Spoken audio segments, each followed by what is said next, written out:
Amém, irmãos? Espero que os irmãos estejam bem. Peço que os irmãos continuem orando pela minha plena recuperação da minha cirurgia. Obrigado pelas orações. Como de costume, vamos salmodiar. Vamos abrir no Salmo 36. Salmo 36 diz assim: A transgressão do ímpio diz no íntimo do meu coração: não há temor de Deus perante os seus olhos.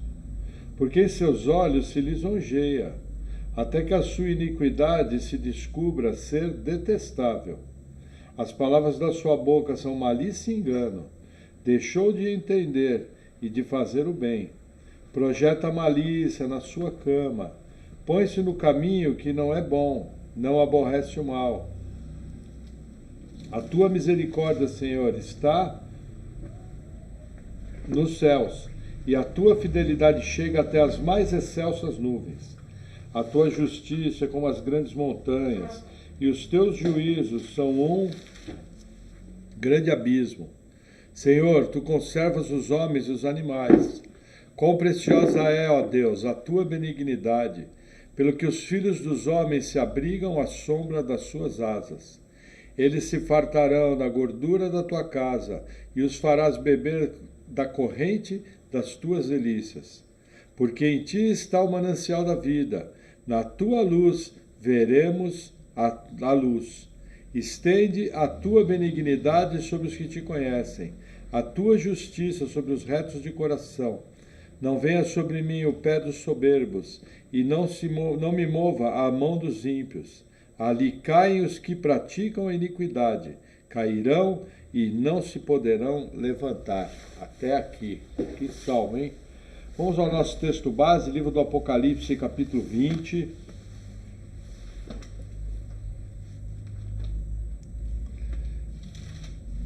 A partir do versículo 4. Apocalipse 20, versículo 4. Diz assim: E vi tronos, e assentaram-se sobre eles, e foi-lhes dado o poder de julgar. E vi as almas daqueles que foram degolados pelo testemunho de Jesus, e pela palavra de Deus, e que não adoraram a besta, nem a sua imagem, e não receberam o sinal em suas testas, nem em suas mãos, e viveram e reinaram com Cristo durante 1000 anos. Mas os outros mortos não reviveram, até que os 1000 anos se acabaram. Essa é a primeira ressurreição. Até aqui. Vamos orar. Senhor, obrigado por tua palavra. Eu oro em nome de Jesus pedindo que o Senhor venha me capacitando a transmitir a palavra com graça, de maneira bíblica, que eu possa ser um instrumento teu para ensinar a tua palavra e que os meus irmãos possam ter entendimento e sabedoria vinda de ti. Senhor, edifica a tua igreja em tua palavra, Pai, em nome de Jesus. Amém. Amém. Amém, irmãos. Chegamos aqui, talvez, no capítulo mais polêmico de todo o livro do Apocalipse. Aqui as principais linhas teológicas, elas se encontram, elas vão em interpretações, assim, bem diferentes na sua aplicação. E o que acontece? Fazer uma pequena recapitulação.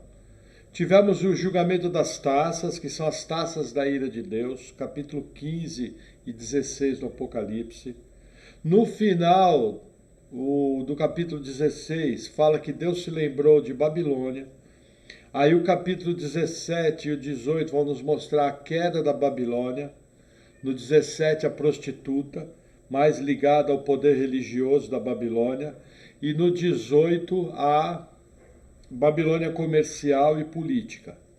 Aí no capítulo 19 a gente tem os dois banquetes, que é a bodas do Cordeiro, com Jesus vindo para a sua igreja, e o segundo banquete, que é o banquete das aves do céu, que aquelas pessoas que vão participar da Batalha do Armagedon, elas vão ser destruídas com a espada na boca de Jesus.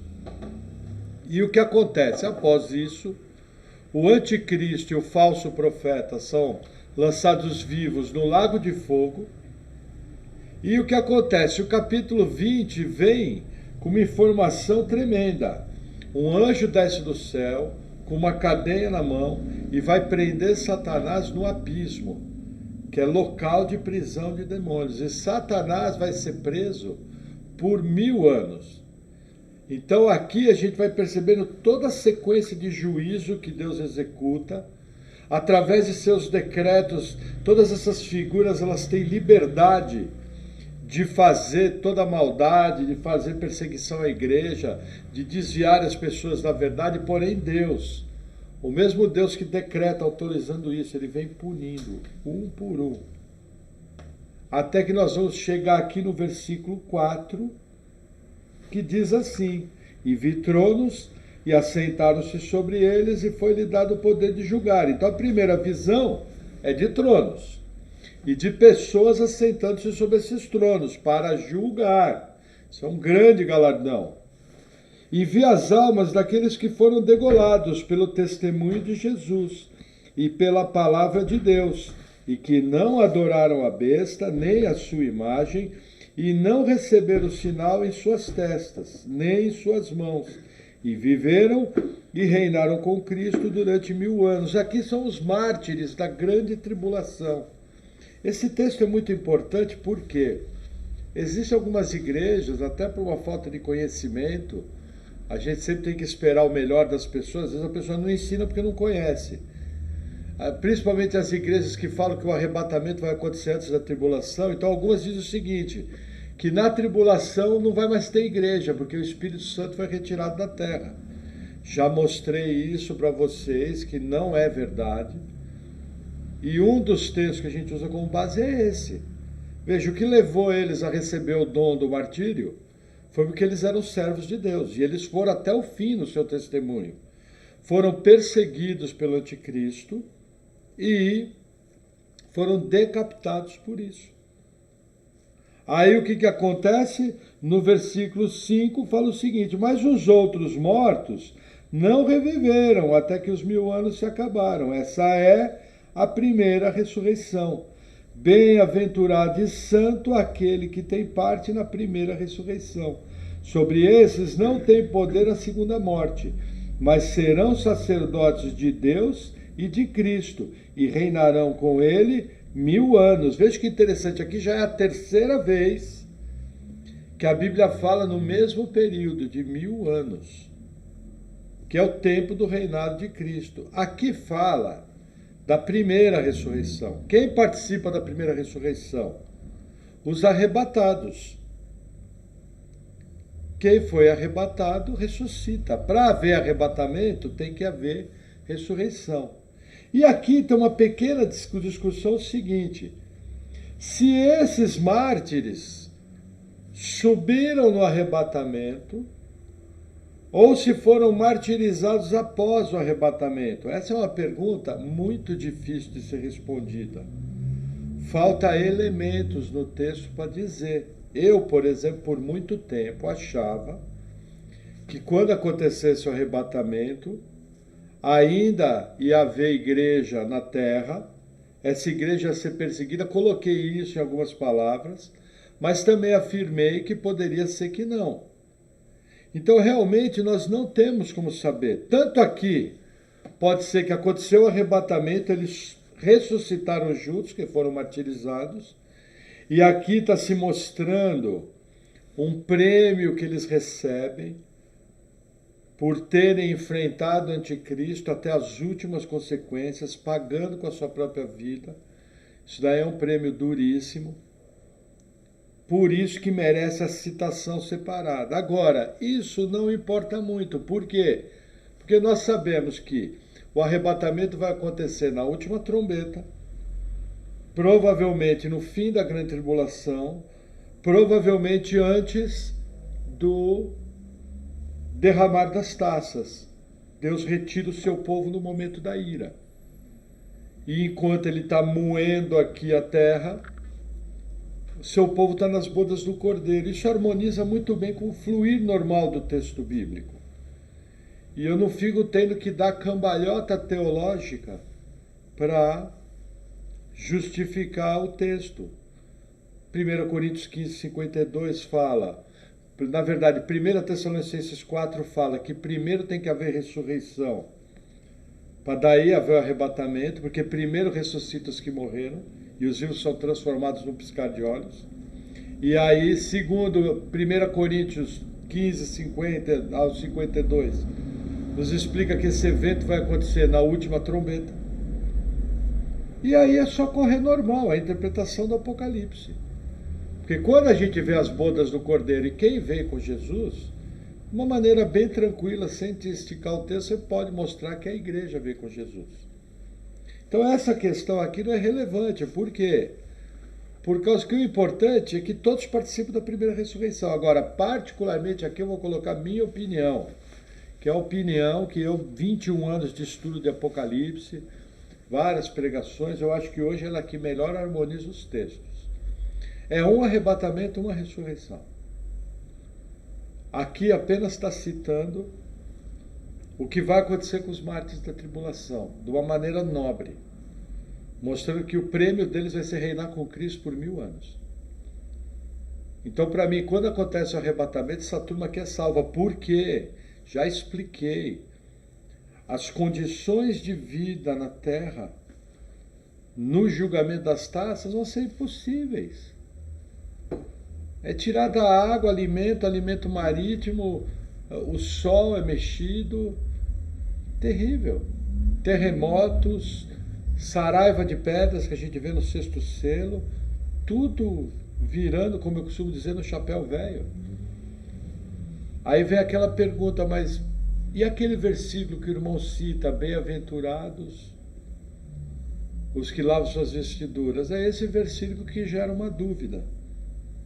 Se esse pessoal ressuscitou antes ou não. Mas isso não é relevante. O importante é que eles fazem parte da primeira ressurreição. A primeira ressurreição é o arrebatamento. Eu entendo hoje de uma maneira mais simples, buscando a visão mais simples, que é um evento só. Mas não vou ficar nada surpreso se acontecer o arrebatamento, a primeira ressurreição, e o dia que chegar lá tiver um complemento com esses mártires. Eu vejo que não tem problema nenhum. Agora, a grande pergunta é, vai começar o milênio. Vão reinar com Cristo 1000 anos. Quais são os povos que vão estar presentes nesse milênio? Porque qual que é a grande discussão? Os queridos irmãos aliancistas, como Nicodemos, Leandro Lima, Paulo Júnior, acreditam o seguinte, que o milênio está acontecendo hoje. Ele não é um milênio literal. Eles entendem que Jesus hoje está reinando no céu e que Satanás está preso. Não no abismo, literalmente, está preso de enganar as nações. O que nós entendemos? Que essa é uma interpretação que, sabe, ela carece de uma sustentação. Por quê? Como eu expliquei na palavra passada, você pega Apocalipse 20, fala que Satanás foi preso no abismo. Aí você pega Apocalipse 12, que eles dizem que um é releitura do outro, diz que Satanás foi solto na terra perseguindo a igreja e os judeus. Então é difícil encaixar os dois textos. A gente respeita. Pelo menos fica-se registrado aqui, eles creem que existe um milênio, só que é espiritual. Nós entendemos que esse milênio é literal. Que na verdade o milênio ele vai marcar duas coisas.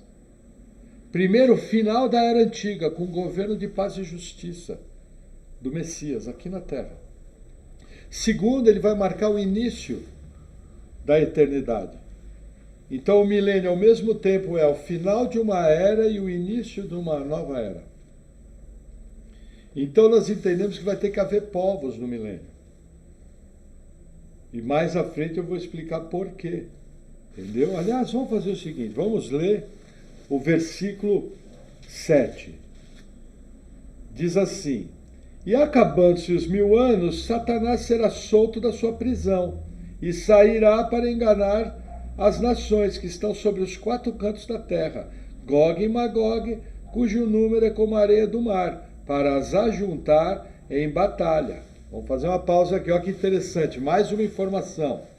Passados 1000 anos, No final do milênio, Satanás é solto. E ele vai fazer o quê? Vai enganar as nações. Então aqui eu tenho uma outra afirmação. Qual que é? Vão haver nações no milênio. São exatamente as nações que existem hoje? Nós não temos como saber. Mas hoje nós vamos ler alguns textos que nos mostram, por exemplo, vai haver a nação do Egito, vai haver a nação da Síria, vai haver a nação de Israel. Então, várias das nações, como nós conhecemos hoje, vão estar representadas no milênio. Então, por quê? Porque é necessário Satanás sair para enganar essas pessoas. Jesus, ele vai reinar no milênio com cetro de ferro. Não vai ser uma democracia. No milênio vai ter pessoas em corpo carnal. É o primeiro povo que vai estar no milênio. Essas pessoas vão ser obrigadas a responder ao governo de Cristo. Nós vamos ler alguns textos. Vai ter gente que vai ser salva pela pregação do Evangelho. Mas vai ter gente que só vai seguir o governo de Cristo porque é obrigado. Na primeira oportunidade, essa pessoa se rebela, mostrando que o problema do ser humano não é o ambiente em que ele está inserido. Por exemplo, hoje em dia nós lidamos com uma situação onde o comunismo, o marxismo cultural, fala que os bandidos são vítimas da sociedade. Por quê? Porque existe uma linha de filósofo que fala que o ser humano nasce bom e que a sociedade é que transforma ele em ruim. Existe uma série de pensadores influenciados por esses filósofos que falam o seguinte: olha, chega para o pior assassino. O cara estuprou, esquartejou enquanto estava vivo 50 crianças com menos de 1 ano. Aí o camarada tem a coragem e fala: não, existe algo de bom em você. Foi a sociedade que te corrompeu. O milênio derruba todas essas teses, porque é um ambiente perfeito. O ambiente do milênio é perfeito. E vão haver pessoas no final do milênio que Satanás, quando for solto, ele vai enganar essas pessoas. Como que essas pessoas vão entrar no milênio? Então vamos ao texto que eu acho que é o principal. Vamos no Evangelho de Mateus, capítulo 25.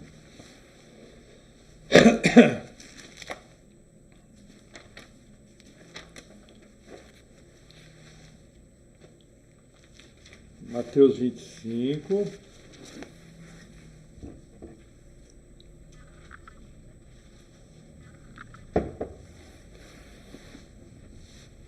Versículo 31 diz assim: E quando o Filho do Homem vier em sua glória, e todos os santos anjos com ele, então assentará no trono da sua glória, e todas as nações serão reunidas diante dele, e apartará uns dos outros, como o pastor aparta dos bodes as ovelhas, e porá as ovelhas à sua direita, e os bodes à esquerda. Então dirá o rei aos que estiverem à sua direita: Vinde, benditos do meu Pai, possuí por herança o reino que vos está preparado desde a fundação do mundo. Aí olha que interessante, Jesus vem, se assenta no trono, ó, não é o arrebatamento, é Jesus pondo os pés na terra. Ele se assenta no seu trono, diante dele estão as nações, quer dizer, o povo já foi arrebatado. Aí ele separa essas nações em 2 grupos, ovelhas e bodes. É uma didática de Jesus. Uma sociedade agrícola, onde o pastor vinha e separava ovelhas e bodes. Aí ele fala para as ovelhas: entra no reino. E aí ele vem com a explicação, veja que interessante. Versículo 35, ele começa a explicar por que elas entraram no reino. Porque tive fome, deste-me de comer, tive sede, deste-me de beber, era estrangeiro e hospedaste-me, estava nu, vestiste-me, adoeci, visitaste-me, estive na prisão e foste-me ver. Então os justos lhe responderam, dizendo: Senhor, quando te vimos com fome e te demos de comer, ou com sede te demos de beber? E quando te vimos estrangeiro e te hospedamos, ou nu e te vestimos? E quando te vimos enfermo na prisão e fomos ver-te? E respondendo o rei lhes dirá, em verdade vos digo que quando fizeste a um desses meus pequeninos irmãos, a mim o fizeste. O que acontece? Aqui algumas questões. Tem gente que defende que essas ovelhas são os salvos, que vão estar na terra logo após o arrebatamento, naquele pequeno período de tempo. Pode ser, pode ser. Mas tem gente que defende o seguinte, que não, são pessoas que não receberam a marca da besta e que inclusive ajudaram a igreja e os judeus na época da tribulação.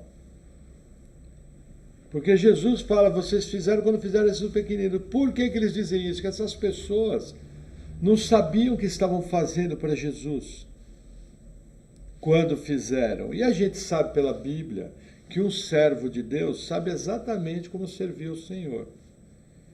Por isso que existe aqui essa interpretação dúbia. Agora, o que nós sabemos é o seguinte, vão haver nações que Jesus chama de ovelhas, que vão entrar em corpo físico, porque o texto aqui não fala em glorificação.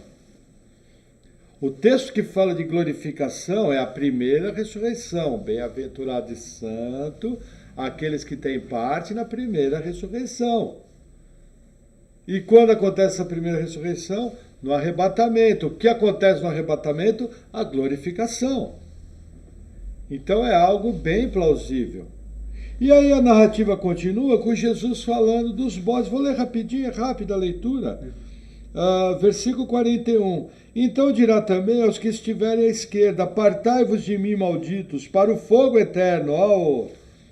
O inferno aqui, preparado para o diabo e os anjos, porque tive fome, não me dás de comer, tive sede, não me dás de beber, sendo estrangeiro, não me hospedastes, estando nu, não me vestistes, enfermo e na prisão, não me visitastes. Então eles também lhe responderam, dizendo, Senhor, quando te vimos com fome, ou com sede, ou estrangeiro, ou nu, ou enfermo, ou na prisão, e não te servimos? Então lhes responderá dizendo, em verdade vos digo que quando a um desses pequeninos o não fizestes, não o fizeste a mim. E irão esses para o tormento eterno, mas os justos para a vida eterna. Aqui é um outro versículo que reforça essa discussão, que pode ser que esteja falando de gente salva. Agora, a questão aqui é o seguinte, nós não temos como responder com 100% de certeza se esses que vão entrar no milênio são nascidos de novo ou não. Mas o que nós podemos afirmar por esse texto, garantido, vão haver nações no milênio. E esse é o texto que melhor esclarece isso, de maneira clara. Existe aqui uma série de questões, tem uns que dizem que ninguém pode ser salvo por obra, e as ovelhas aqui realizaram obras. Existem questões, aqueles que dizem que elas não sabiam o que estavam fazendo para Jesus, como eu falei, e o crente sabe fazer. Aí o outro lado fala, não, mas eles estão indo para a vida eterna. Então eles eram salvos. Aí o outro vai responder, falar, não, eles não eram salvos, mas eles vão ser evangelizados e vão crer. Então tem essa discussão, veja, tem coisa na Bíblia que não dá para responder. Mas é um fato muito importante entender que quando Jesus retornar, vão haver nações vivas na terra. O que a gente chama dos sobreviventes das pragas do Apocalipse e do Armagedon. Dentro dessas nações vivas vai ter dois grupos. Um grupo que recebeu a marca da besta e é chamado de maldito, é chamado de bode, vai ser lançado no inferno. E outro grupo que Jesus chama de ovelha, que nós entendemos que não recebeu a marca da besta, que pode ser que seja salvo ou não, nós não sabemos, mas que vai entrar no milênio. Porém, a população da Terra será extremamente reduzida. Extremamente reduzida. Quem é o outro povo que vai entrar no milênio? Vamos voltar 2 livros, livro do profeta Zacarias, capítulo 12. Você passa por Malaquias, logo em seguida vai ter Zacarias.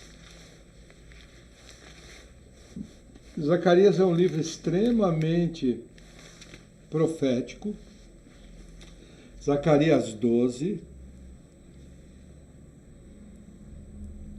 versículo 10 diz assim: Mas sobre a casa de Davi e sobre os habitantes de Jerusalém derramarei o espírito de graça e de súplicas, e olharão para mim a quem transpassaram, e prantearão sobre ele, como quem pranteia pelo filho unigênito, e chorarão amargamente por ele, como se chora amargamente pelo primogênito.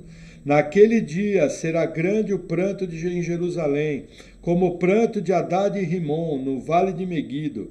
E a terra pranteará, cada família à parte, a família da casa de Davi à parte, e suas mulheres à parte, a família da casa de Natã à parte, suas mulheres à parte, a família da casa de Levi à parte, e suas mulheres à parte, a família de Simei à parte, e suas mulheres à parte, todas as mais famílias remanescentes, cada família à parte e suas mulheres à parte. O que está dizendo?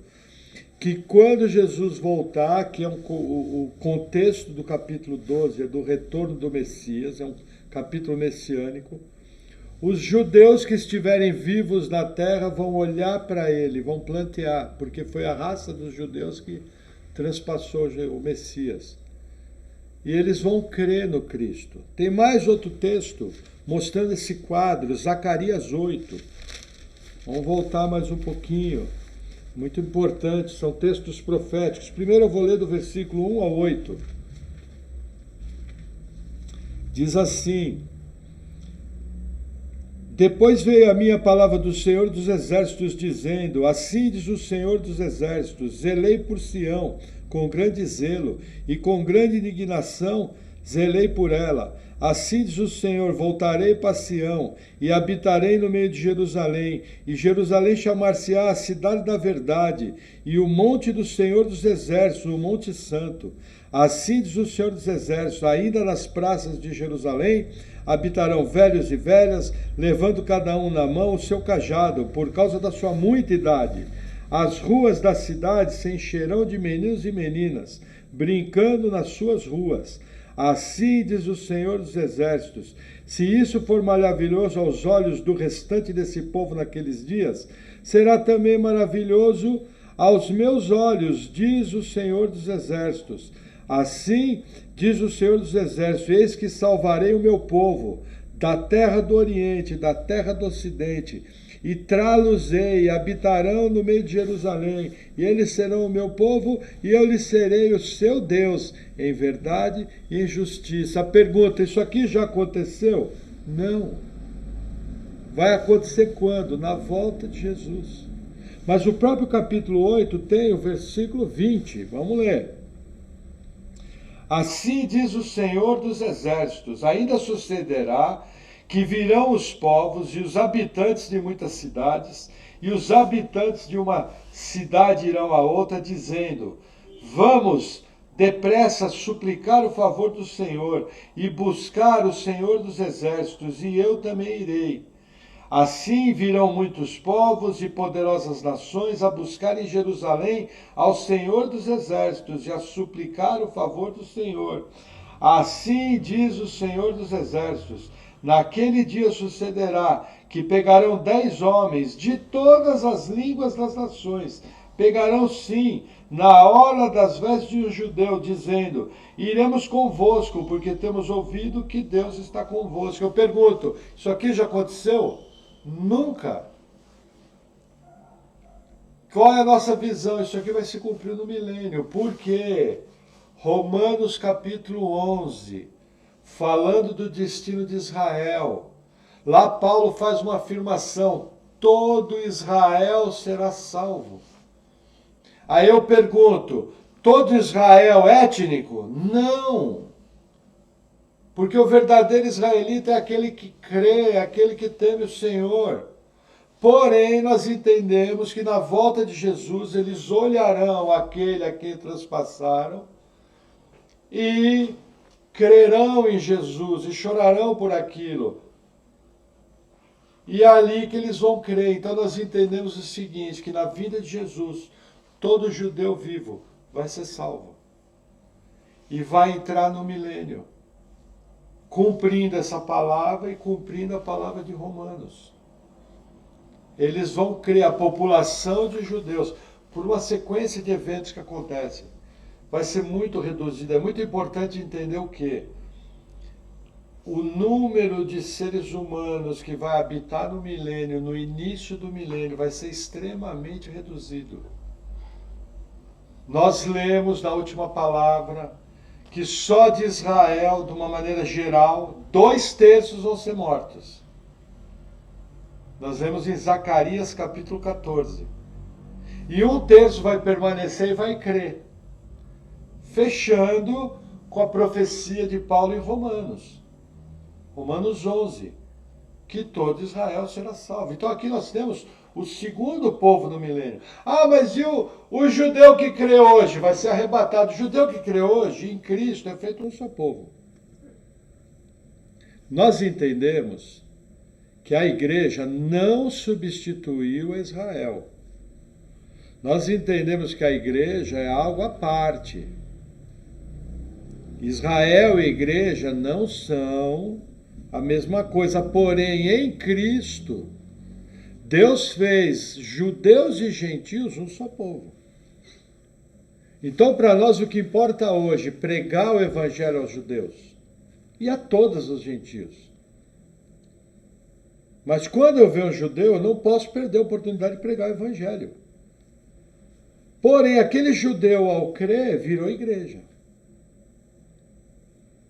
Então, o que acontece? Ao virar igreja, aquele judeu já vai participar do arrebatamento, vai entrar no milênio em corpo glorificado. Nós estamos falando aqui de judeus que durante a tribulação vão ser duramente perseguidos pelo anticristo, conforme Jesus fala no Evangelho de Mateus 24, do versículo 1 ao 14, que ele fala, olha, quando vires o abominável da desolação, de que fala o profeta Daniel, os que estiverem na Judéia, os que estão na Judéia, fujam para os montes, orar para que aquele dia não corra no sábado, nem no inverno, quer dizer, contexto judaico.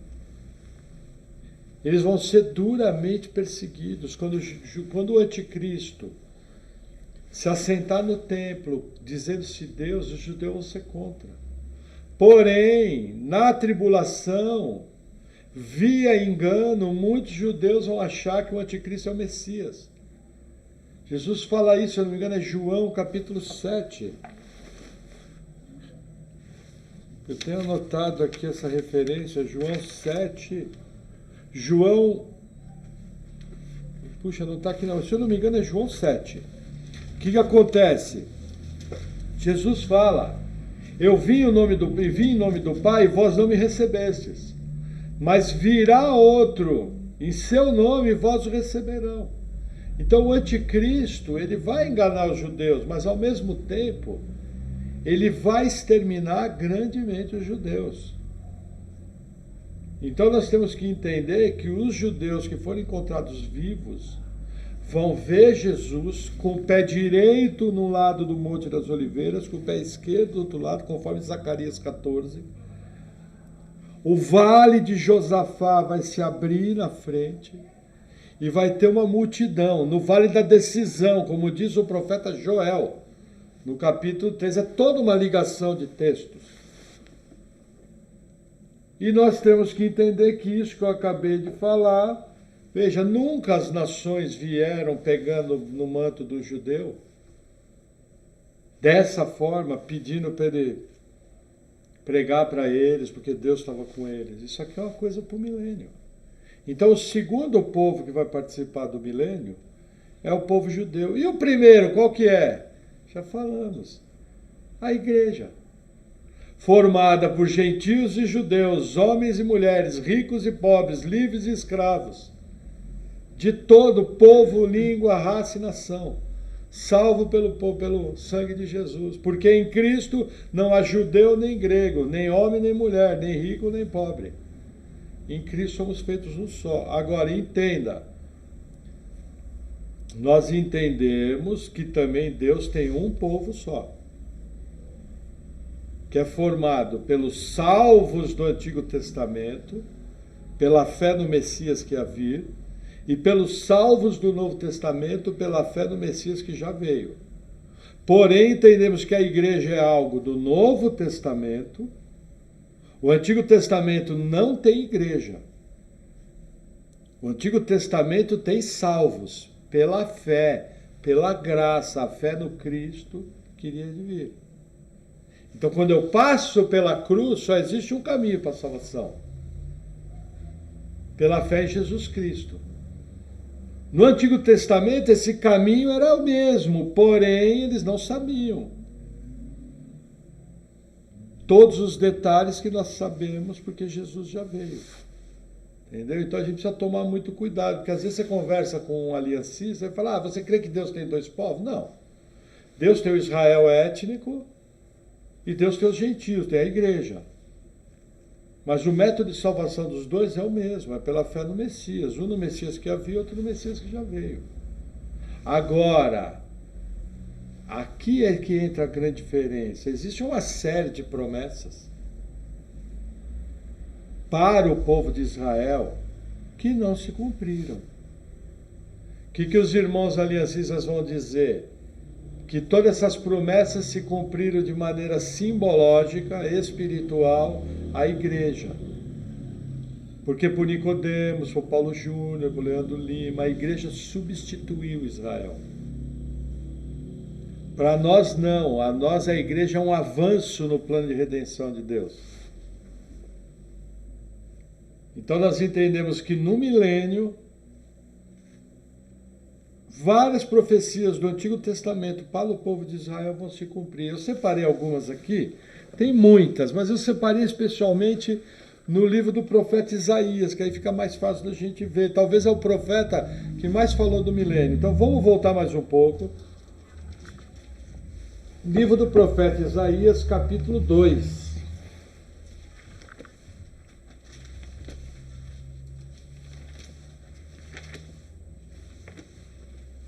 Opa, passei. Puxa o freio.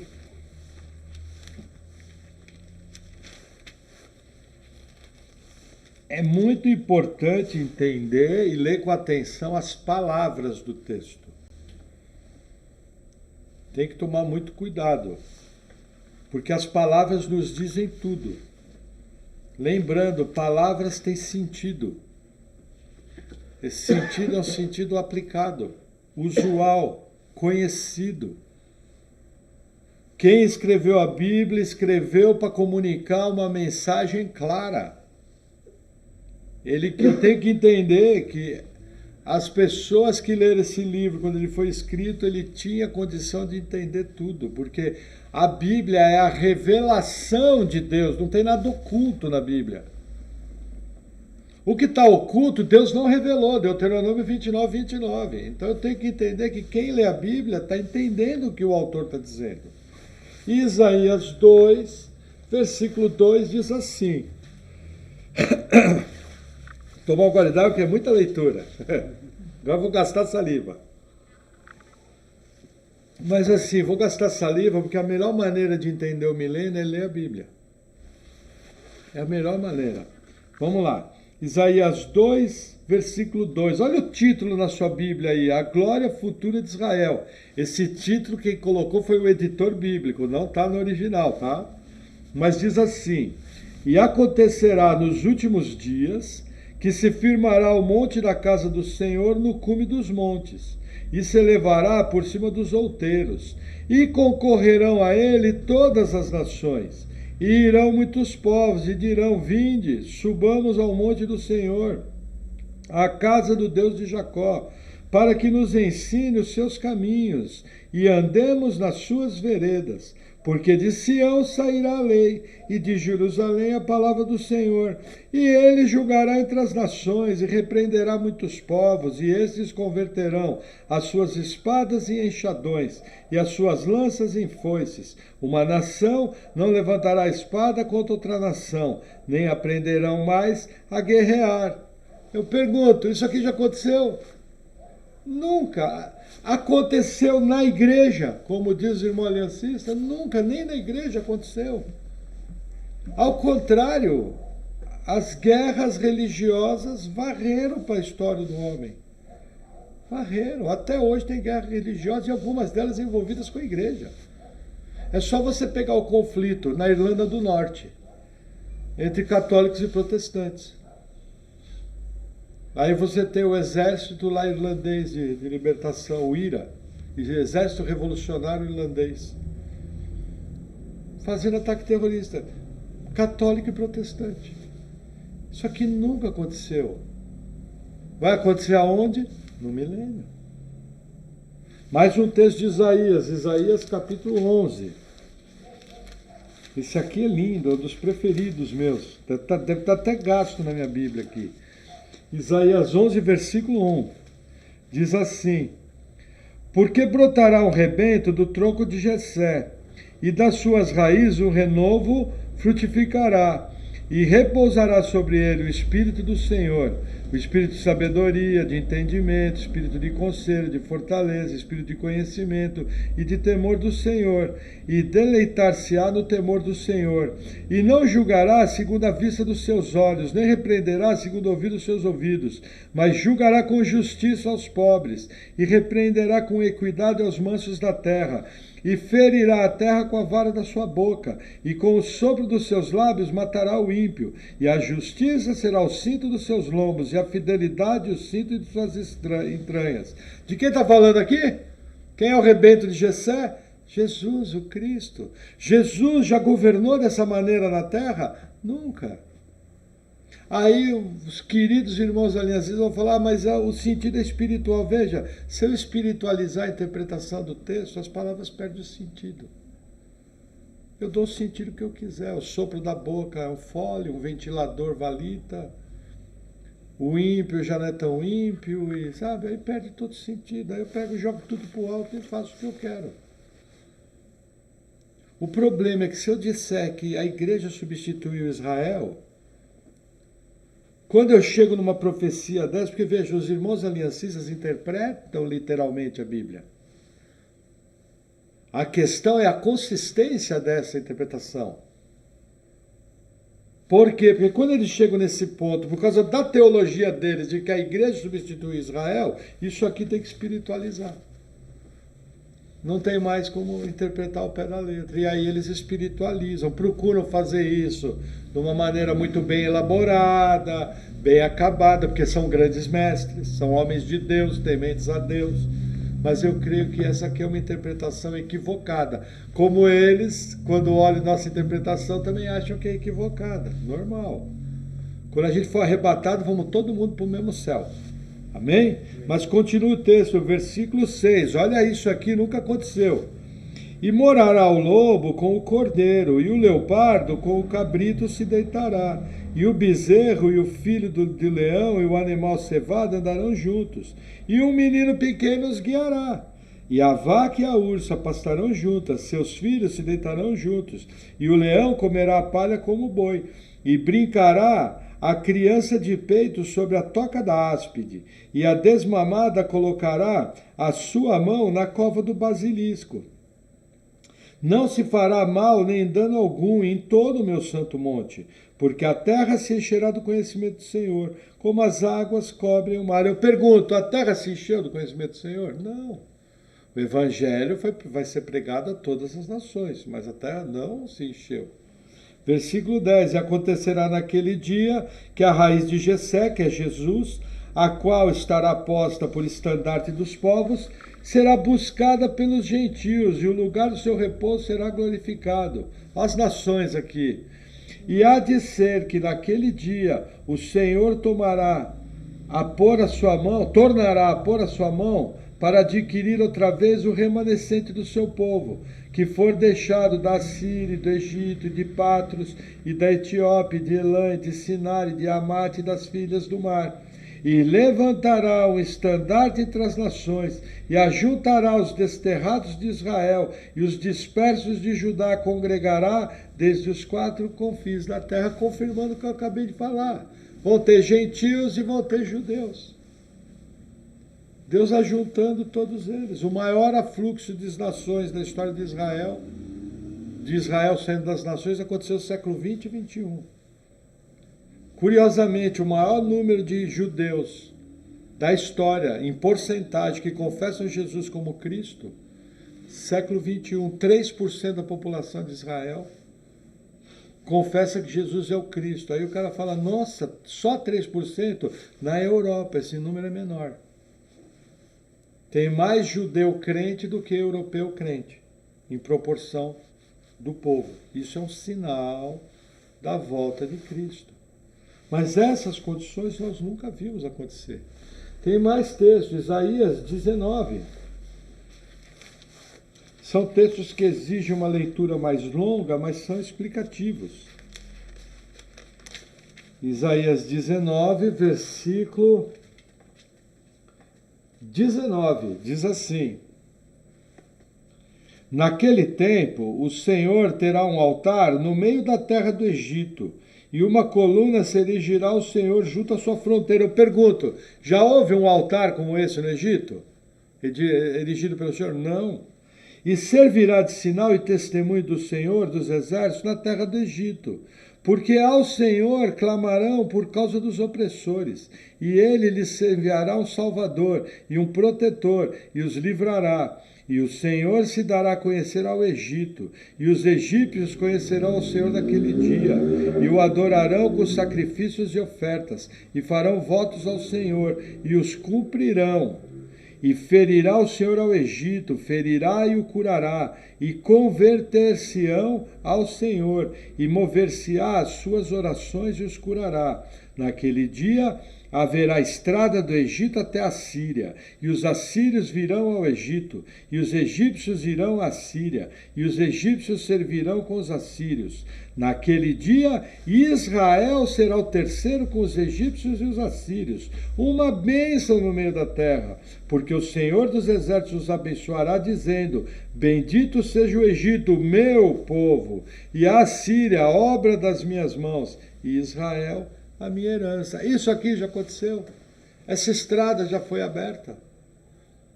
Aí vão fazer uma crítica, mas está falando que os egípcios vão fazer um culto que é igual ao culto do Antigo Testamento. Vão pagar votos, fazer essas coisas. Como que isso vai acontecer no milênio? Se Jesus fez cessar o sacrifício e a lei. Simples. A única resposta que cabe aqui vai ser de maneira simbólica. Vai ser um memorial. É a única resposta que cabe aqui. Mais nada, porque Jesus acabou com tudo isso. Entendeu? Aí continua. Outro detalhe, eu tenho que entender que para a geração que foi escrito isso aqui, servir ao Senhor se servia com votos. Na prática do Antigo Testamento. Isso também é um detalhe importante. E aí o texto continua, Isaías 35.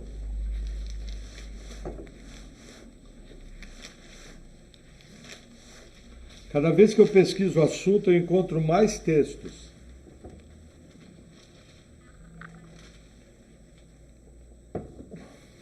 Olha que interessante. O deserto e o lugar solitário se alegrarão disso, e o ermo exultará e florescerá como a rosa, abundantemente florescerá e também jubilará de alegria e cantará. A glória do Líbano se lhe deu, a excelência do Carmelo e Saron. Eles verão a glória do Senhor, o esplendor do nosso Deus. Fortalecei as mãos fracas e firmai os joelhos trementes. Dizei aos turbados de coração: sede fortes, não temais. Eis que o vosso Deus virá com vingança. Como recompensa de Deus, ele virá e vos salvará. A salvação aqui. Então os olhos dos cegos serão abertos, e os ouvidos dos surdos se abrirão. Então os coxos saudarão como servos, e a língua dos mudos cantará, porque águas arrebentarão no deserto e ribeiros como ermo. E a terra seca se tornará em lagos, e a terra sedenta em mananciais de águas, e nas habitações em que jaziam os chacais haverá erva com canas e juncos, e ali haverá uma estrada, um caminho, que se chamará o caminho santo. O imundo não passará por ele, mas será para aqueles, os caminhantes, até mesmo os loucos, não errarão. Ali não haverá leão, nem animal feroz subirá a ele, nem se achará nele, porque só os remidos andarão por ele. E os resgatados do Senhor voltarão, e virão a Sião com júbilo, e alegria eterna haverá sobre as suas cabeças. Gozo e alegria alcançarão, e deles fugirá a tristeza e o gemido. Quem são esses remidos? Os salvos de Israel. Aqui é um tempo messiânico. Aí deixa eu falar uma coisa que fala do deserto, ter rios. Está acontecendo os fatos em 2021... Por causa das mudanças climáticas do planeta, tem lugar do deserto que alagou. Aí estão querendo dizer que é cumprimento dessa profecia aqui. Não tem nada a ver, isso aqui é milênio. Essas condições não tem nada a ver com o que você vê lá. Na verdade, nós vivemos de um tempo que qualquer coisa que acontece, eles querem achar na Bíblia. E aí acabam errando, entendeu? Vamos lá. Isaías 61. Esse aqui eu já li para os irmãos também. Versículo 4. Diz assim: E edificarão os lugares antigamente assolados, e restaurarão anteriormente destruídos, e renovarão as cidades assoladas, destruídas de geração em geração. E haverá estrangeiros que apacentarão os vossos rebanhos, e estranhos serão os vossos lavradores e os vossos vinhateiros. Porém vós sereis chamados sacerdotes do Senhor, e vos chamarão ministros do vosso Deus. Comereis a riqueza dos gentios, e na sua glória vos gloriareis.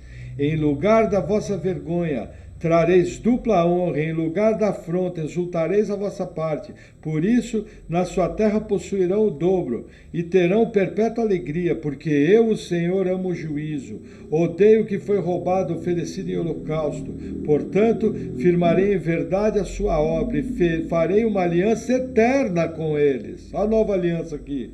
E a sua posteridade será conhecida entre os gentios, e os seus descendentes no meio dos povos. Todos quantos os virem os conhecerão, como descendência bendita do Senhor. Regozijar-me-ei muito no Senhor. A minha alma se alegrará no meu Deus, porque me vestiu de roupas de salvação, cobriu-me com um manto de justiça, como um noivo se adorna com turbante sacerdotal, e como a noiva que se enfeita com as suas joias. Porque como a terra produz os seus renovos, assim também o jardim faz brotar o que nele se semeia. Assim o Senhor Deus fará brotar a justiça e o louvor para todas as nações. Isso aqui já se cumpriu? Não. Quem leu esse texto? Jesus na sinagoga leu esse texto.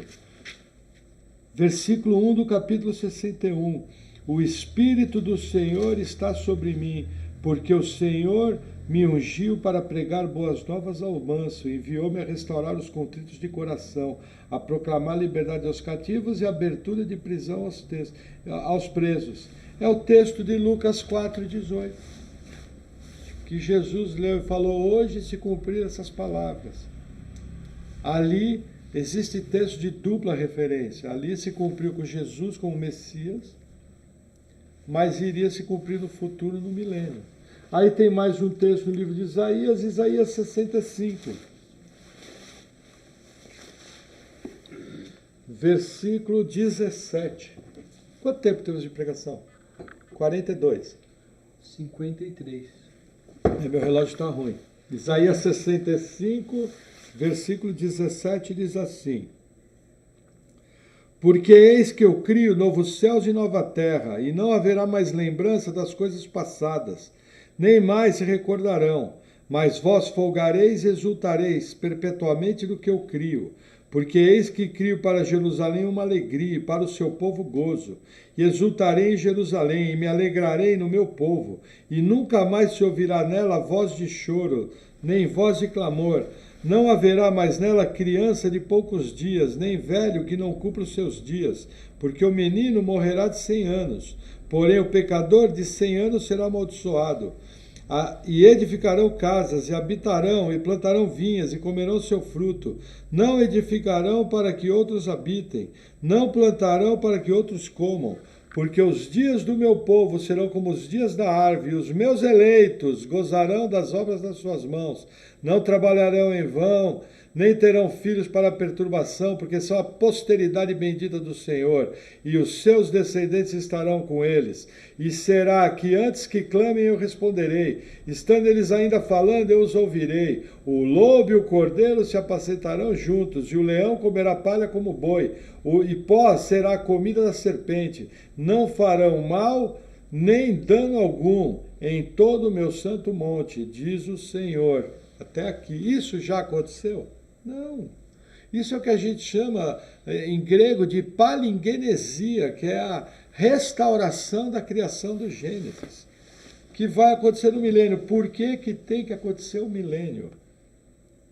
A terra tem que ser toda purificada, o ser humano tem que experimentar um governo justo do Messias e, principalmente, essas profecias feitas a Israel, que nunca se cumpriram, essas e várias outras, tem que se cumprir. Como é que eu sei disso? Todas as profecias da primeira vinda de Jesus se cumpriram plenamente. Nenhum osso foi quebrado, maldito aquele que é pendurado no madeiro, o descendente de Abraão, nele seriam benditas todas as famílias da terra, nascerá em Belém. Como diz de maneira inspirada o evangelista, Raquel chorando por seus filhos, falando da mortandade provocada por Herodes. Todos os textos, entendeu? Se cumpriram literalmente. Se as profecias da primeira vinda se cumpriram literalmente, como que vão se cumprir as profecias da segunda vinda? Literalmente, não tem o porquê ser diferente. Por isso nós escolhemos essa linha teológica. Agora, no final desse período ideal chamado milênio, onde nós vamos estar reinando juntamente com Cristo, os judeus serão sacerdotes, as nações vão estar se multiplicando, nós lemos no texto. Porque a longevidade vai ser grande. Lembra que Satanás está preso? Então o tentador está preso. O anticristo e o falso profeta já foram lançados no lago de fogo. Aí o que vai acontecer no final desse milênio? Vamos voltar no Apocalipse 20 e vamos partir para o encerramento da palavra.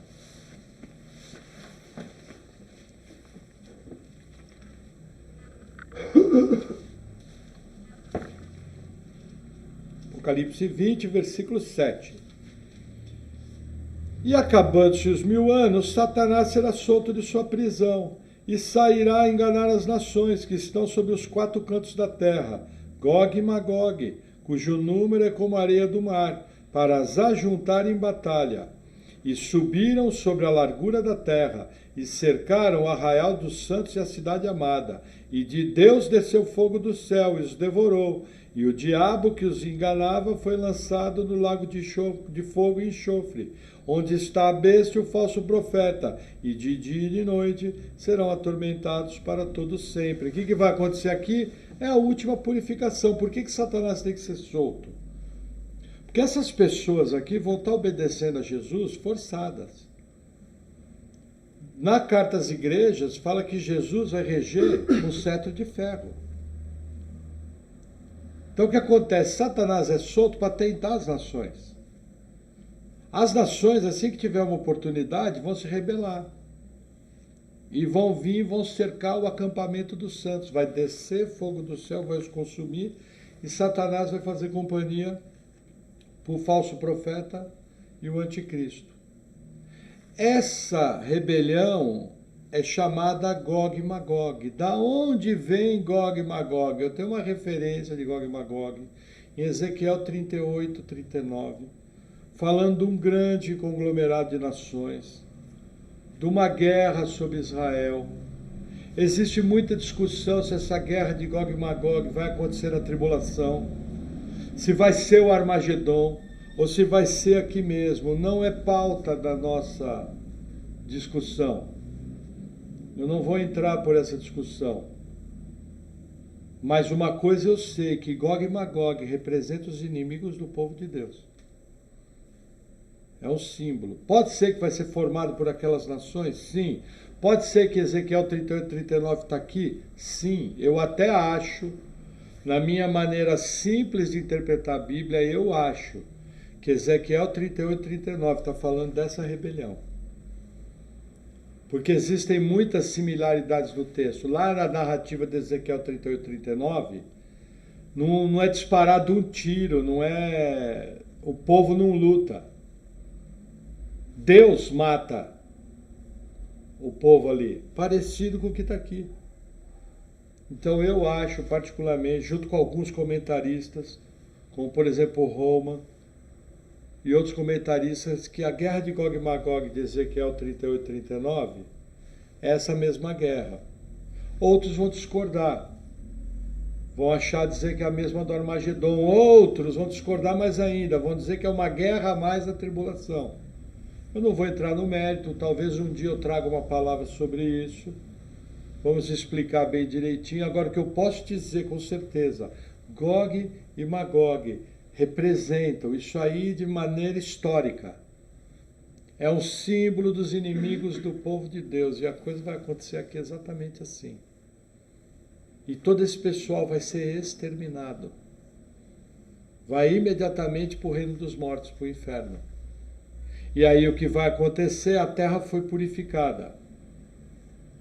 Só ficou os salvos do milênio e os glorificados, que foram salvos lá no arrebatamento. O que vai acontecer agora? Apocalipse 20, 11. E vi um grande trono branco, e o que estava sentado sobre ele, de cuja presença fugiu a terra e o céu, e não se achou lugar para eles. Olha aqui, começa o novo céu e a nova terra, para valer. Você já não se achou lugar para eles, são detalhes da narrativa. E vi mortos, pequenos e grandes, que estavam diante de Deus, e abriram-se os livros, e abriu-se outro livro, que é o da vida, e os mortos foram julgados pelas coisas que estavam escritas nos livros, segundo as suas obras. E deu o mar os mortos que nele havia, e a morte e o inferno deram os mortos que neles havia, e foram julgados cada um segundo as suas obras. E a morte e o inferno foram lançados no lago de fogo. Essa é a segunda morte. E aquele que não foi achado escrito no livro da vida foi lançado no lago de fogo. Veja, deixa eu tomar um gole d'água, que a explicação aqui é um pouco grande. Essa é a chamada segunda ressurreição. Nós lemos em Apocalipse 6, deixa eu ler mais um texto, ó. Apocalipse 20, versículo 6. Bem-aventurado e santo aquele que tem parte na primeira ressurreição. Sobre estes não tem poder a segunda morte, mas serão sacerdotes de Deus e de Cristo, e reinarão com ele 1000 anos. Aos 5, esqueci de ler. Mas os outros mortos não reviveram até que os 1000 anos se acabaram. Essa é a primeira ressurreição. Então a Bíblia nos mostra de maneira clara que são duas ressurreições. A primeira no arrebatamento. A segunda no julgamento do trono branco. Qual a diferença de tempo entre elas? 1000 anos.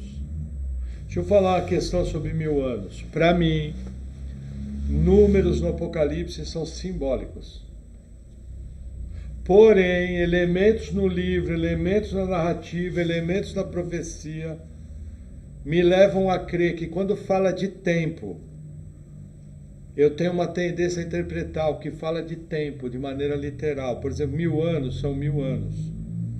Não tenho problema nenhum de ser 990, 1010, 1100, não tenho problema. Mas eu acho, por evidências do texto que eu não vou explicar aqui agora, que quando fala de 3 anos e meio, 42 meses, 1260 dias, por causa da profecia das 70 semanas de Daniel, nós estamos falando de um tempo literal. Prazo de tempo humano. Quando Daniel fala de 1290 dias, de 1335 dias, eu entendo que ele está falando de maneira literal. Quando fala de 1000 anos, para mim são 1000 anos literais. Apesar que 1000 representa o número de perfeição de Deus, 10 vezes 10 vezes 10. Mas, no fechamento, veja, cada pregador tem que ter suas convicções. Para mim, 144.000 é simbólico. 12 da Antiga Aliança, 12 da Nova Aliança. Nós vamos ver isso melhor na próxima palavra. Agora, quando eu chego em números que falam de tempo, elementos no texto me levam a pensar que tem uma grande chance de ser literal. Então, 1000 anos é 1000 anos. E é a diferença entre a primeira ressurreição e a segunda. Quem participa da primeira ressurreição? Os salvos da igreja e os salvos de toda a história. E o resto dos mortos não ressuscitam até que os 1000 anos se completem. Acontece o milênio, pessoas são salvas, elas estão em corpo carnal, elas vão morrer em alta idade. E aí no final dos 1000 anos Satanás é solto. Os que se rebelaram contra Deus são mortos. Para onde que morto vai? Para o inferno. Aí a gente leu no texto que o inferno devolveu os mortos. Aí alguns dizem que essa ressurreição é só de condenado. Só que tem um problema. Se é só de condenado, por que abriu o livro da vida? Para que abriu? Então eu imagino, isso é uma opinião pessoal minha, eu já vi alguns intérpretes falar a mesma coisa, que o livro da vida aqui é aberto para aqueles que foram salvos durante o milênio. E eu acho super coerente, porque só existe uma forma de salvação, é pela fé em Cristo Jesus. E a pessoa tem que ser glorificada. Agora, quando fala aqui o mar deu os mortos, aqui está falando tudo de uma maneira simbólica. Na crença antiga, se achava que o mar retinha os mortos. Mas, na verdade, todos os mortos vão para o inferno, quem morreu sem Cristo. E quem morre com Cristo vai para o seio de Abraão, ou paraíso. Quando acontece a primeira ressurreição, no arrebatamento, os que estão no paraíso, que é o seio de Abraão, são glorificados. E os que estão vivos na terra são transformados. E forma a primeira ressurreição. Da mesma maneira que todos os que viveram no planeta vão ressuscitar, vão receber um corpo. Só que esses aqui vão ressuscitar para tormento eterno. E aqui entra uma outra tese muito importante. Lembra que Jesus falou sobre Cafarnaum, sobre Betsaida, que haveria, se em Sodoma e Gomorra, se em Tiro e Sidom tivesse feito as obras que fizeram nele, há muito teriam se arrependido. Que haverá maior rigor sobre Cafarnaum e Betsaida do que sobre Sodoma e Gomorra.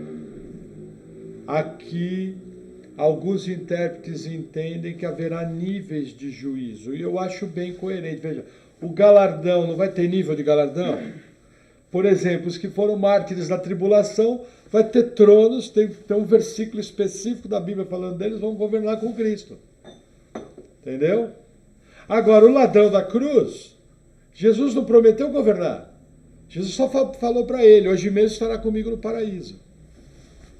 Mesmo assim, o ladrão da cruz, quem ele pôde evangelizar, ele evangelizou. Que ele falou, olha, esse aqui é o justo. Então, assim, a gente pode... Olha, até alguma coisa tentou fazer, mas é muito importante entender essa diferença das ressurreições. Que talvez um dia, ouvindo Augusto Nicodemos, ouvindo Leandro Lima, ouvindo Paulo Júnior, eles vão dizer o seguinte, que a primeira ressurreição é quando você nasce de novo. Você recebe Jesus. E a segunda ressurreição é lá no julgamento final. Eu acho que é forçar demais o texto. Lembra, eles não acreditam em milênio. Agora, quando eu leio a leitura corrente do texto, vou fazer uma pequena revisão. Jesus veio, batalha do Armagedon, anticristo e falso profeta lançado no lago de fogo. Os demais dos exércitos destruídos pela espada da boca. Foram para onde? Para o inferno.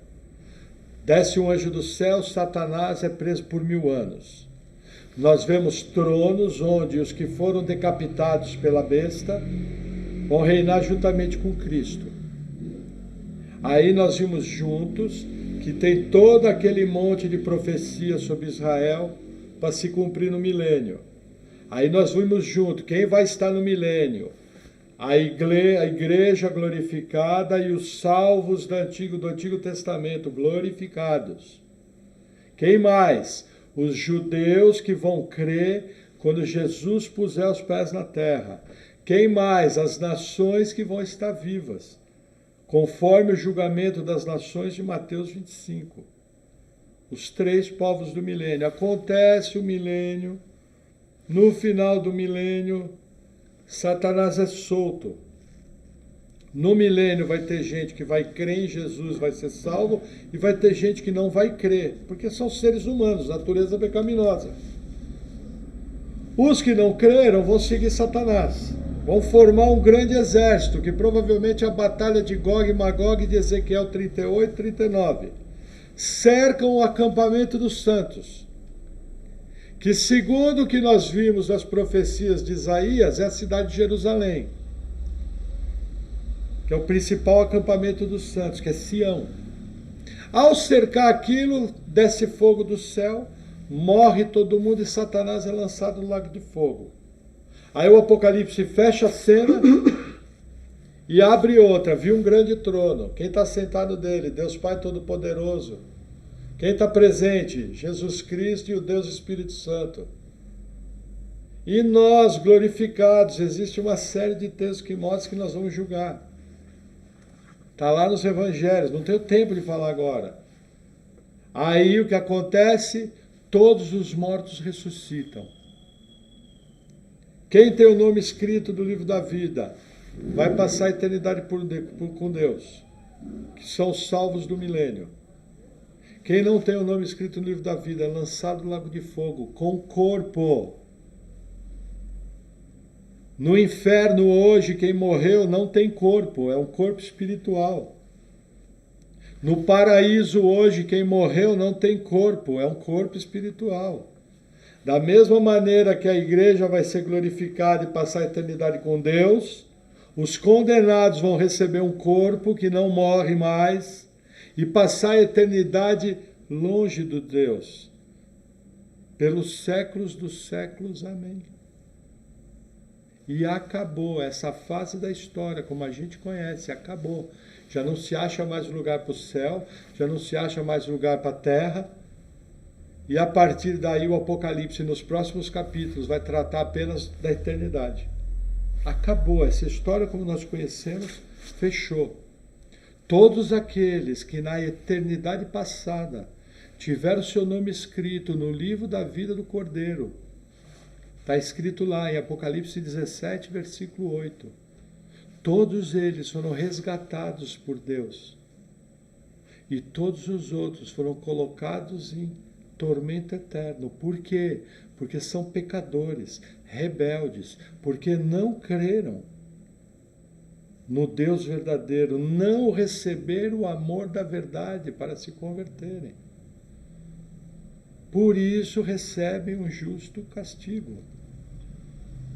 E não tem essa de passar um tempo, ou se não, da mesma maneira que nós vamos estar eternamente com Cristo, eles vão estar eternamente afastados de Deus em tormento eterno. O que vão estar fazendo? Provavelmente aquilo que no capítulo 16 do Apocalipse eles faziam quando vinha a praga, blasfemando contra Deus. A gente vê nos filmes, ai Senhor, tem misericórdia de mim, tudo papo furado. Não vai ter arrependimento no inferno. Não vai ter arrependimento no inferno. Vai ter juízo. E vai ser muito sério. Por isso que a gente, como cristão, tem que ter um coração extremamente agradecido. Por isso que nós, como cristãos, temos que pregar o evangelho a toda criatura. Eleição é algo misterioso em Deus. Deus já escolheu os seus eleitos. Todos aqueles que têm o nome escrito no livro da vida foi colocado lá na eternidade passada. Salvação é obra única e exclusivamente de Deus, mas a Bíblia nos ordena a pregar. A pessoa só pode ser salva pela pregação do Evangelho. A graça opera através da pregação. Não cabe a você ficar olhando para a cara da pessoa, esse aí é o Adolf Hitler, não vai crer nunca. Veja, se o nome dele foi escrito no livro da vida, antes da fundação do mundo, você vai pregar, ele vai crer, mais hora menos hora ele vai crer, mesmo que não creia naquele momento. Nós temos que entender que a graça salvadora opera e pode salvar o pior dos pecadores. E muita gente que às vezes você prega fala, nossa, isso aí vai converter. Facinho, nunca vai converter. Porque a natureza dele é ser rebelde a Deus, se não tem a graça operando, não vai ser salvo. O que eu estou querendo dizer para vocês? Nós temos nossa soteriologia calvinista, que inclusive é muito criticada por algumas fatias da sociedade. Você não veja, os maiores evangelistas da história eram calvinistas. Porque isso alegrou muito a minha vida quando eu entendi que a salvação vinha de Deus. O negócio é pregar, o negócio é falar de Jesus, o negócio é falar que a gente é pecador, que sem Deus vai ser condenado, porque quem tiver com o nome escrito no livro da vida vai ser salvo. Qual que é o grau da qualidade do resultado do evangelismo da igreja? 100%. Quem a pessoa pregar que o cara foi eleito, vai ser salvo, com certeza. E você vai receber galardão. Porque sábio é o ganhador de almas diante do Senhor. Momentos que nós estamos vivendo hoje, momento esquisito, início do século XXI, um monte de coisa acontecendo. É momento de pregar. É momento de estar guardando a vinda do Senhor. É momento de estar vigilante. Estar lavando suas vestes, mantendo vida de santidade, evangelizando. Não porque você precisa disso para ser salvo, mas porque você é salvo, você faz essas coisas. E pregar. Não fica preocupado se seu pai vai ser salvo, sua mãe vai ser salvo, seus filhos vão ser salvos. Fica preocupado em pregar para eles. Fica preocupado em falar do amor de Cristo. Porque com certeza, se o nome deles foi escrito no livro da vida do Cordeiro, antes da fundação do mundo, é garantido. A Bíblia fala que tudo que Deus quer, Ele faz. Não tem plano B com Deus. Romanos 8, 28, os que de antemão conheceu, a esses chamou, aos que chamou justificou em Cristo Jesus, e aos que justificou glorificou. O tempo do verbo já é um fato. No tempo do homem é eternidade passada. No tempo do homem, novo céu e nova terra, eternidade futura. No tempo de Deus é tudo presente, é tudo verdade. Tudo já é um fato. Porque o que Deus decreta, Ele cumpre. Sem plano B. E eu acho muito legal, quando eu era arminiano, que achava que a salvação estava na mão do homem, eu não tenho nenhum problema com isso. Veja, são irmãos queridos que têm uma visão diferente. Eu não gosto dessa separação arminiana, é tudo crente. Mas eu lembrava que a gente orava o seguinte: Senhor, quebranta, Senhor, arrebenta com tudo, Senhor, salva. Eu até brincava, Senhor, pega com os dois pés, joga na parede. Porque todo mundo sabe que é Deus que salva.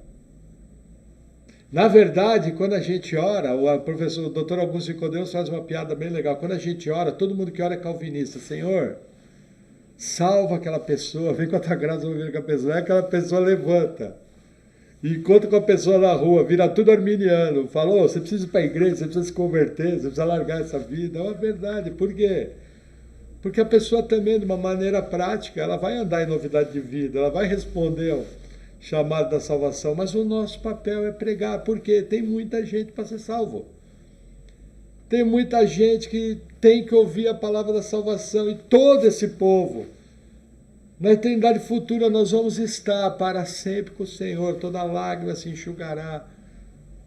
Todas as coisas ruins vão ter passado. Novo céu e nova terra. Tempo maravilhoso que não dá nem para descrever com palavras humanas. Amém? Amém. Vamos orar? Amém. Amém. Senhor, obrigado por tua palavra, obrigado pelo teu amor. Nós oramos, Senhor, em nome de Jesus, por essa questão do evangelismo, que nós possamos ser instrumentos da tua graça, que possamos estar pregando o evangelho a toda criatura, aqueles que crerem sendo batizados, que possamos estar fazendo discípulos de Jesus. Usa-nos, Senhor, nos capacita a pregar com graça, que nós sejamos instrumentos da tua verdade e sejamos um instrumento de bênção para todos aqueles que o Senhor vai salvar. Vem com o teu poder, nos ajuda em nossa fraqueza, em nome de Jesus. Amém. Amém.